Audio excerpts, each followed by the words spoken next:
Kleidi! Kleidi. Issa ma hakkasin telefonisse sisse panema. Oota, ma tahan kohe lahti. Kus sa tellisid selle? Halaras tellisin ja me kogusime seda laivis. Sellise kleidi, helesinise. Mis sellega teha saab kõik? See kleit on... Vaata, üks asi, kuidas see selga mulle sobib. See tundub väga suur praegu. No, ära ütle. See tundub väga suur. Sul ei tundu või? Ma ei tea, vaata. Ma tahaks seal seljas teha seda. Vist ei olegi, aga tegelikult nagu... Ma ei tea. Veits nagu on.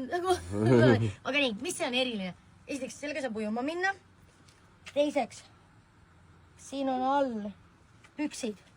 See tähendab seda, et kintsud ei hõõru üksteise vastu. Siis siin on taskud, kuhu saab näiteks telefoni panna. Päris sügav, vaadake, saabki telefoni panna. Ja mis veel oli? Ja see, et see ei oleks ühest tükist, kui pissile lähed. Saad nagu pissida, peab välja võtta.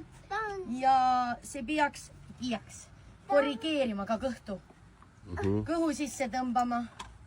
Ja rinnuoidide peal kandma, padjad on sisse. Okei, aga üks teema, kui keegi läheb tellima, tellige äpi kaudu, sest äpi kaudu saab soodustust, odav saatmine, pluss seal on olemas 5-eurine allahindlus kupong. Just. Nii, see on siis see Halara kleit, mis ma tellisin. Mul on silt veel peal.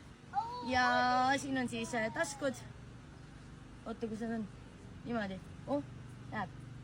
Ops. Natuke näha, aga... Rahakott teise ja... Lähed kuhugi niimoodi teisele poole rahakott ja... Kõik ilusad. Reisil on ka päris hea käia, et...